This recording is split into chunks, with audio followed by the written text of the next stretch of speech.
Since I was a teenager, I was looking for some kind of blueprint for life, a good foundation upon which I can then start doing things in this world. I knew exactly what to do, but in a much more real sense, I had no idea what to do. I never had a good male role model because my father was an alcoholic and my stepfather really didn't give a fuck. I had to find myself in this world and some principles to live by. I tried a lot of stuff, getting more into Christianity. I was even an altar boy for some time. I got interested in all kinds of philosophies. I even read the Satanic Bible when I was like 12. I was just curious. Stoicism was a philosophy that I found at some point of my life, tough point of my life, and that for once was working, was practical and gave me real life results. It will work for you too if you will understand it correctly, and most people don't. It will take you years or decades to embrace the real stoicism. If that sounds like too much, go back to scrolling, playing video games. Everything will work out by itself,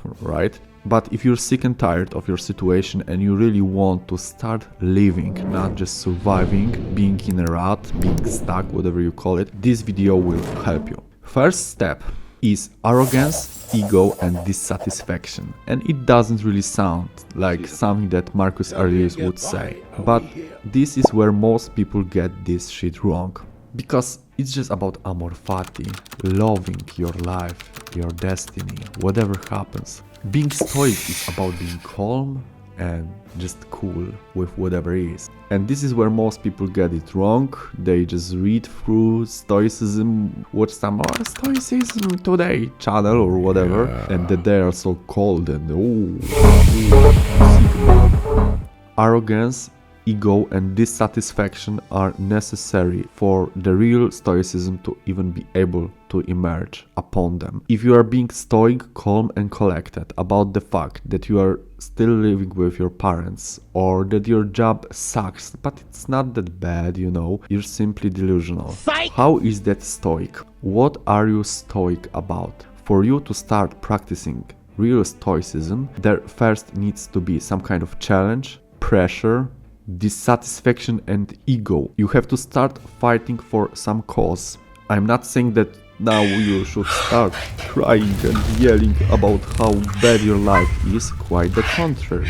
When there's a challenge, things that you want to achieve in this life, when there's a struggle, now we're talking. If you're done just surviving and ready to start living, do something about it. The Renaissance of Productivity course will help, link in the description. Let's continue.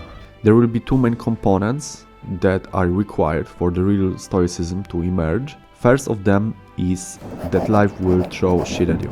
Think about people in your everyday life and a situation where something bad happens in their life, something tough, some kind of struggle. How many of these people are like, okay, this is a challenge for me from life to make me stronger, to get on the other side as a better person. I love that this happened to me.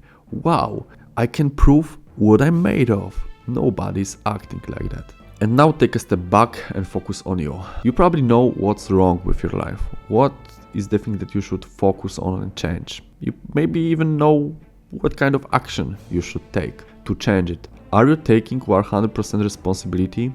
Are you doing everything that you can to change it?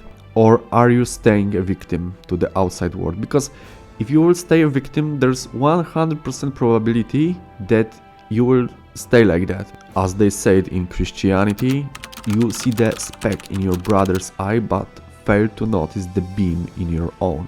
And this is the hardest thing to do, because there will always be someone or something to blame for your situation, to point your finger on. You will get emotional, you will get triggered. So in the past, I was getting triggered emotionally a lot more than now. Now I am able to stay calm and collected.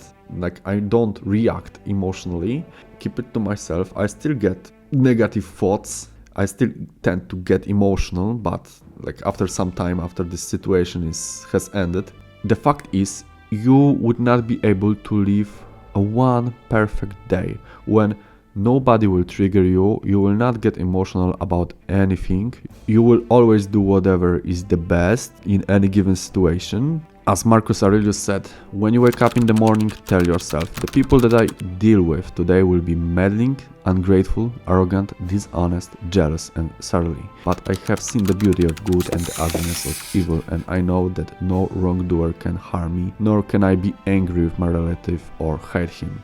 Once again, try to live one fucking day like that. You will not be able to. And now on top of that, let's add Memento Mori. So the fact that you are dying, your death is closer, day after day after day. Another pressure for you to handle and reality to face. Do you plan your every single day? Do you schedule and follow your schedule?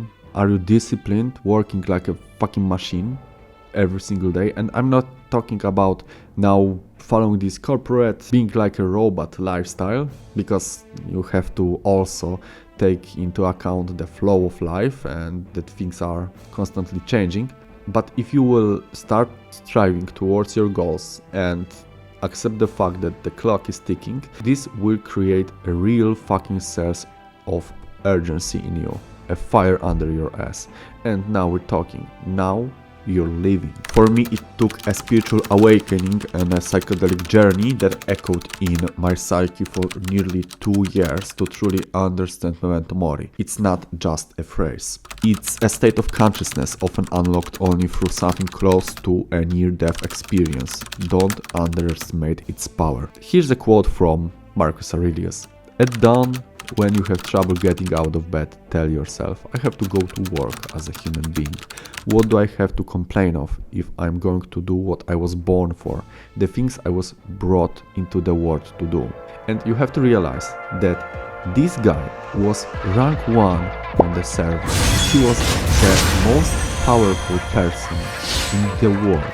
He was very fucking wealthy. He had the most powerful army in the world. Elon Musk, Donald Trump, Vladimir Putin, all of these guys combined in one person. He was a god of his time. He was still striving and working hard as motherfucker. But you are good already and you don't have to be like that. You can just chill and relax, right? What the fuck are you talking about? And Marcus Aurelius wasn't narcissistic, egotistical, insecure guy that had to work all the time. Quite the contrary, he was a very fucking noble, kind and mature man, and you wouldn't be able to live one single day as he lived his life. I would say that this guy that is chill, not in a rush, like fucking around, this is egotistical and this is selfish, but that's just my opinion. So in summary, if you will find some kind of purpose, sense in your life, you will want to achieve something, then if you will accept the fact that life will throw shit at you constantly, that you will have to struggle with and stay stoic, also accept the fact that clock is ticking, Memento Mori, your life is ending one day at a time, you will become alive, you will start living again. There will be this sense of adventure every single day. And that way, the Stoicism will make you feel alive again. To be continued.